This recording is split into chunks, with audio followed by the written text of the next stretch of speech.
The Isle of Wight, a small island off the southern coast of England, is known for its scenic landscapes, rich history, and charming coastal towns.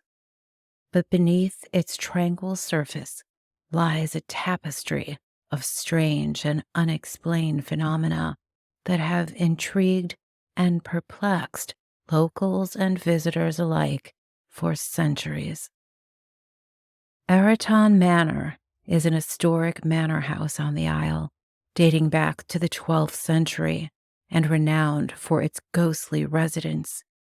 The most tragic of them all is the specter of the lost Annabel Lee, a young girl who was thrown from an upper window by her own brother after she witnessed him suffocating their father to death, impatient for his inheritance. Visitors to the manor have reported seeing Annabel's phantom wandering, despondent, through the grounds and hearing her cries for help, echoes perhaps of her last panic moments of life. In the manor's old nursery, too, toys left on the floor by visitors are said to move on their own, these many centuries since children made their home here. Once a grand mansion, a Poldercombe house now stands in ruins, a shadow of its former glory. The mansion is said to be haunted by the ghost of a wandering monk, often seen walking through the gloomy, dank corridors of the once grand home. Carisbrooke Castle, with its strategic importance and long history, is claimed by some to still host one Elizabeth Ruffin, who died while imprisoned in the castle. Her apparition, dressed all in white, has been seen by visitors and caretakers. The castle also hides a deep and dangerous well where the sound of splashing water is heard without any apparent source. The sound, maybe, of a phantom remnant of some tragedy of the past. The Isle of Wight has also been the site of numerous UFO sightings, adding to its mystique as a place of unexplained occurrences. In August of 1970, a resident of Shanklin reported seeing a bright, disc-shaped object hovering over the town. The UFO emitted a low humming sound and had multicolored lights glittering around its perimeter. Despite the witness's detailed account, no official explanation was provided, and the sighting remains even today quite unexplained. In 1981, multiple witnesses reported seeing a large triangular craft flying silently over the town of Ventnor. The object had bright lights, too, at each corner and moved in a way that defied conventional aircraft. Local authorities received numerous calls of the craft, but no definitive explanation could ever be given. The Isle of Wight's remote and varied landscapes also provide an ideal setting for sightings of mysterious creatures, often referred to by paranormal experts as cryptids. Sporadic reports have come in of large wolf-like creatures seen in the island's more rural areas. These sightings of the so-called white wolves often come from farmers and hikers, who describe the creatures as larger and more robust than any known species of wolf or dog.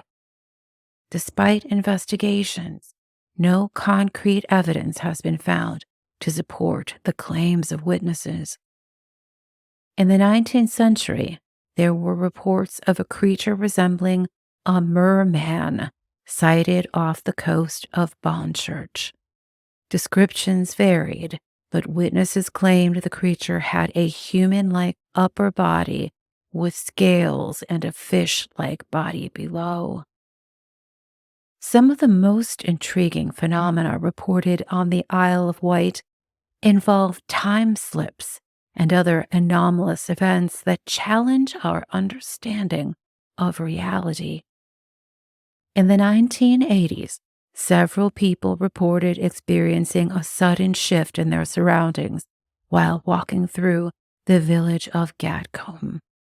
They described seeing the village as it might have appeared centuries ago, with passers-by in historical attire and older buildings that no longer existed. These experiences lasted only a few moments, and the witnesses returned to the present-day village without any clear explanation for the experience they'd undergone. For what they'd undergone.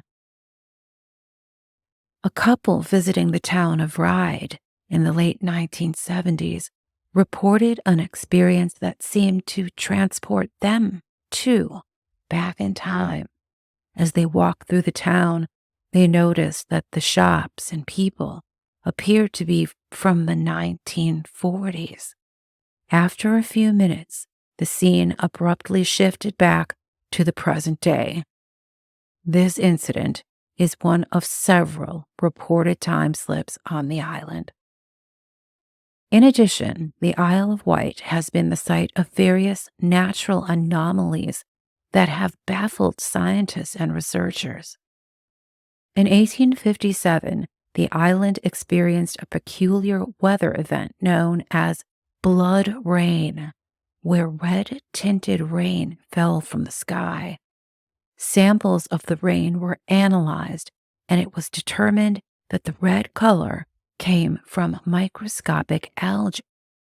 But the phenomenon's sudden appearance and intensity led to much speculation and fear among the island's residents at the time.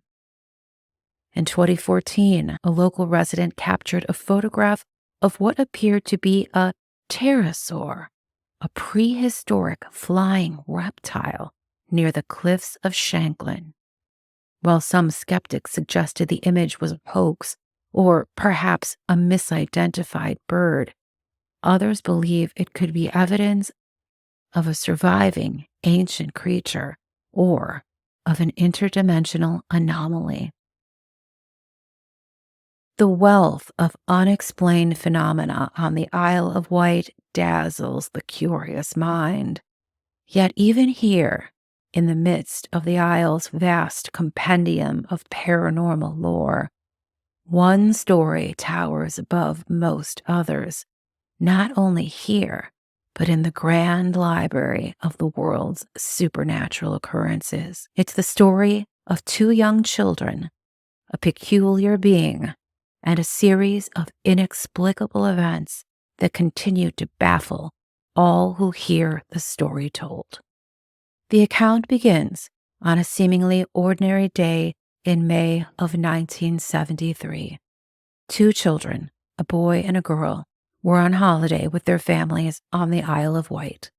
They were exploring the countryside near the small town of Sandown when they heard a strange wailing sound, akin to an ambulance siren. Curious, they followed the noise, which led them to a swampy, forested area near Lake Common.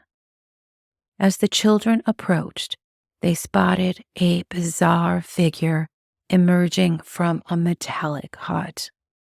The being bore little resemblance to anything they had ever seen. The Before Journal, a periodical of a local UFO investigation group, later reported in the winter of 1978 that, quote, the being was nearly 7 feet tall and had no neck, for his head appeared to be wedged straight onto his shoulders. He wore a yellow pointed hat, which interlocked with the red collar of a green tunic. A round black knob was affixed to the top of his hat, and wooden antennae attached to either side. The face had triangular markings for eyes, a brown square of a nose, and motionless yellow lips. Other round markings were on his paper white cheeks, and a fringe of red hair fell onto his forehead. Wooden slats protruded from his sleeves and from below his white trousers. End quote. He beckoned the children to come closer, and in a mixture of gestures and a high-pitched voice, he communicated with them.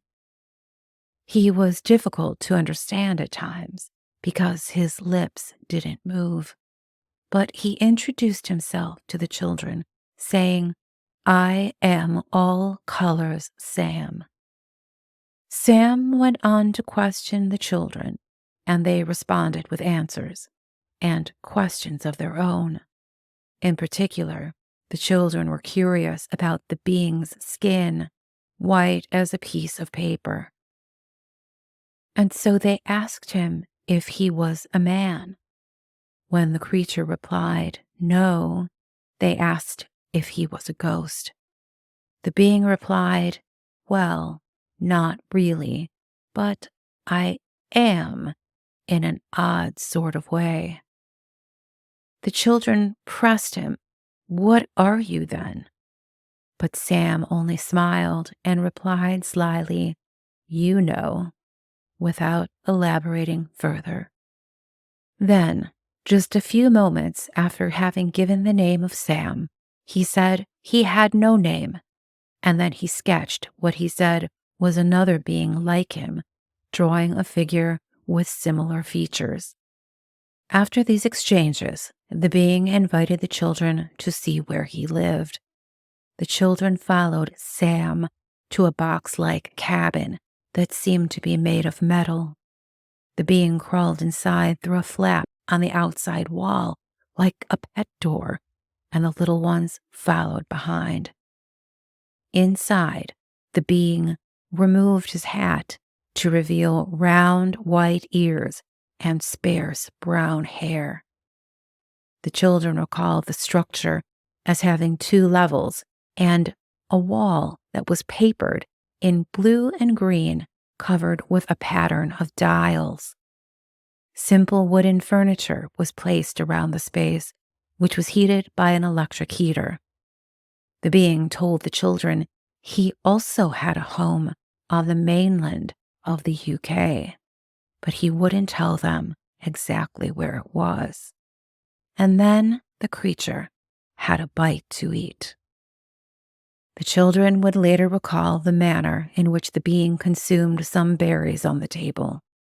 Quote, "Before eating a berry, he performed an odd conjuring trick. He placed the berry in his ear, thrust his head forward, and caused the berry to disappear and reappear at one of his odd eyes. Repeating the process, the berry then traveled to his mouth." End quote. After about 30 minutes, the children departed and returned to their homes.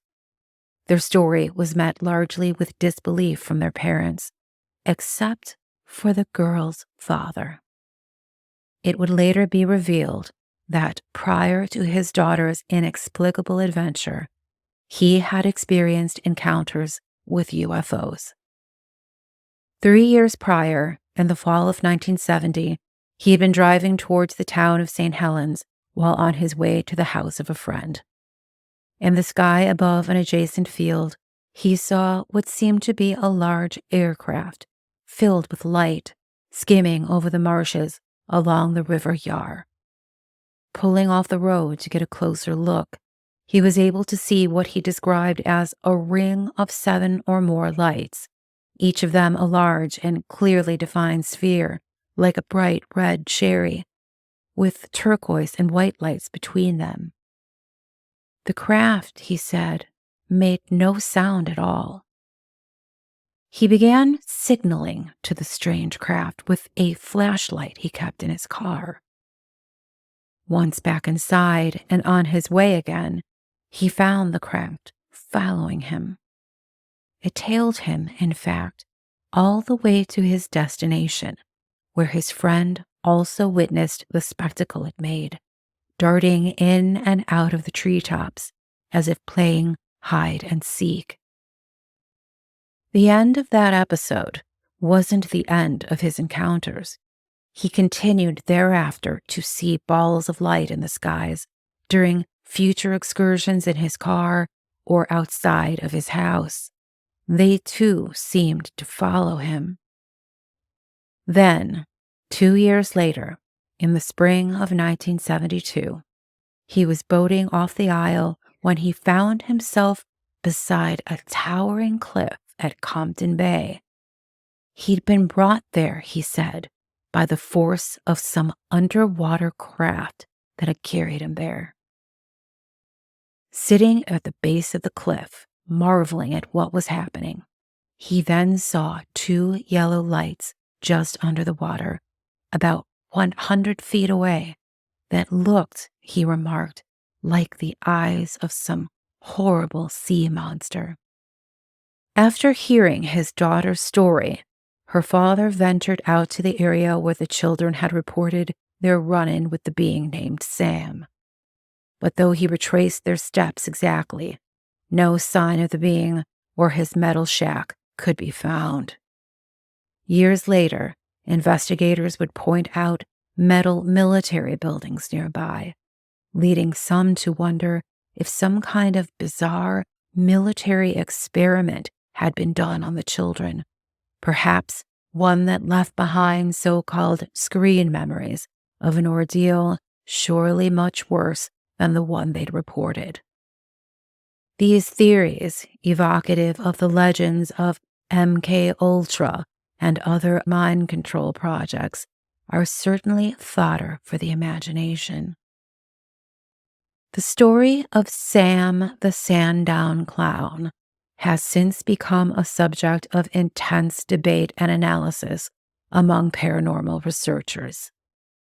Several theories have been proposed to explain the encounter, ranging from psychological explanations to more outlandish hypotheses involving extraterrestrials and interdimensional beings.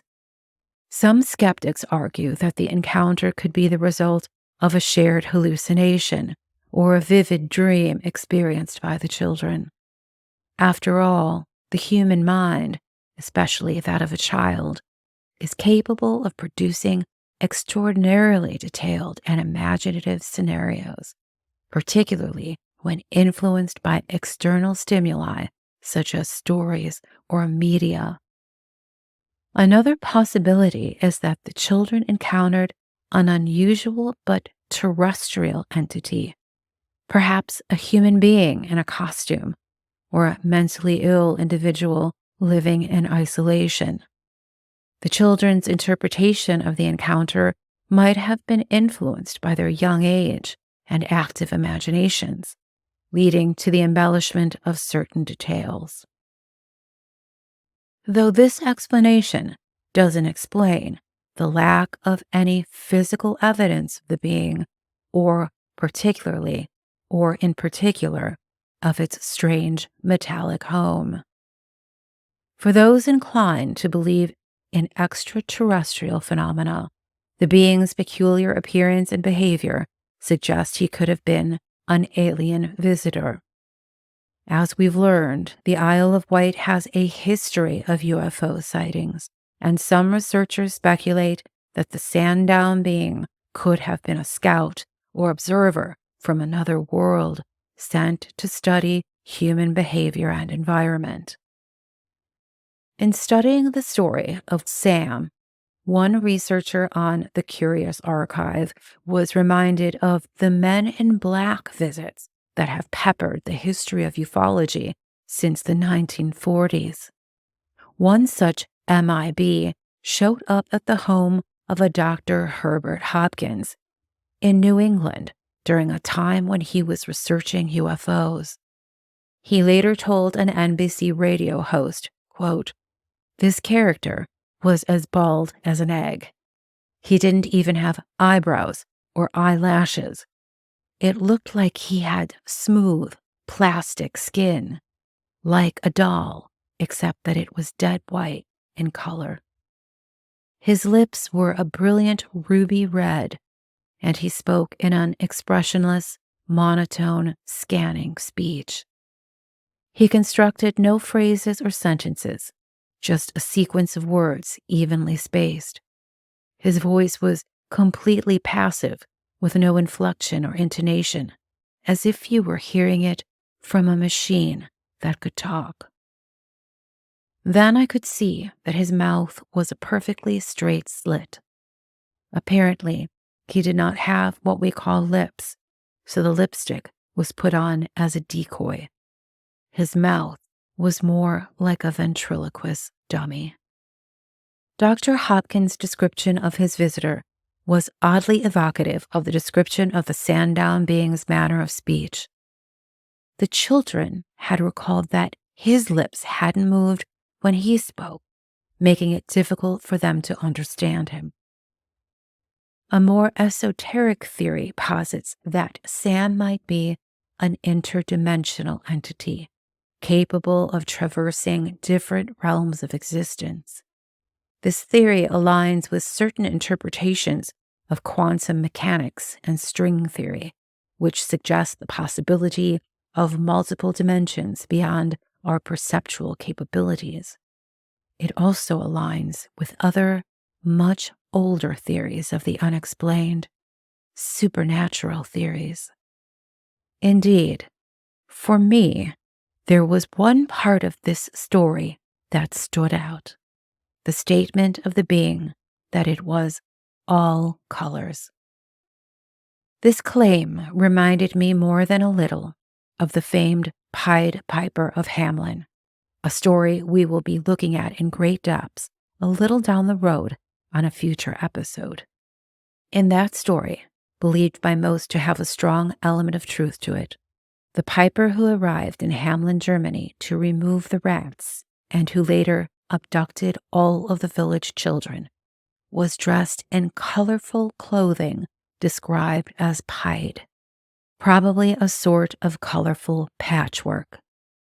There have been countless analyses of the Piper tale, and in some of them, researchers have posited that the Piper may have been a manifestation of the demon Valak, the same demon who became a major player in Hollywood's Conjuring universe, the films inspired by the cases of Ed and Lorraine Warren, in which the demon shows itself as a diabolical nun.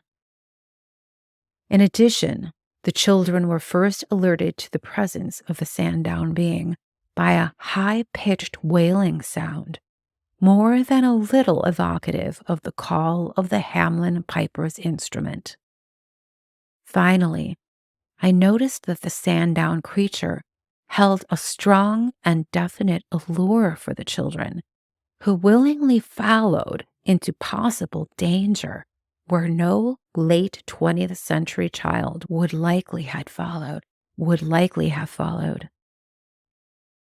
Even now, so many years after the children's reported encounter on the Isle of Wight, investigators continue to make pilgrimage to the island and the enigmatic footbridge in the forest near Lake Common. The location itself, with its tranquil yet eerie atmosphere, has become a point of interest for those intrigued by the story, and in fact, some have reported unusual electromagnetic readings and other anomalies here, though none could provide definitive evidence of the being's existence. Their findings, or lack thereof, add to the charges of skeptics who have often pointed out the lack of evidence and the reliance on the testimony of two young children as significant weaknesses in the case. They argue that extraordinary claims require extraordinary evidence, and that in the absence of such evidence, the story remains a curious anecdote rather than a validated phenomenon. Despite the wide dismissal of its truth, the tale of Sam the Sandown Clown remains one of the most baffling and intriguing stories in the annals of paranormal lore. Whether viewed as a genuine encounter with a non-human entity, a product of overactive imaginations, an outright hoax, or a case of mistaken identity, the Isle of Wight's most infamous legend will surely continue to captivate and perplex those who delve into its depths.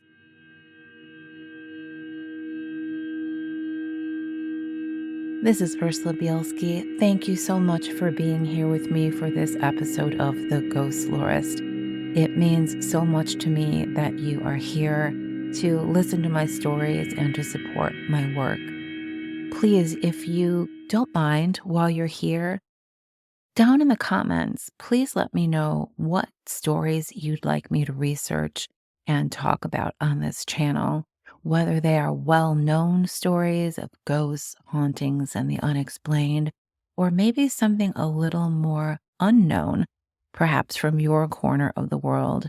I always like to revisit old, famous cases and to discover more about things that I've never heard about. So please do comment and let me know what you think of these stories and what you'd like to see improved or changed. I'd like to grow and I need your help to do that. Thank you so very much. Please, before you go too, remember to like this video, maybe share it with a friend by email or in social media. And like the video, give it a thumbs up and subscribe to the channel if you'd like to hear more of my true ghost stories in the future. Thanks once again, and until next time, remember to pray for ghosts. I'm Ursula Bielski. Good night.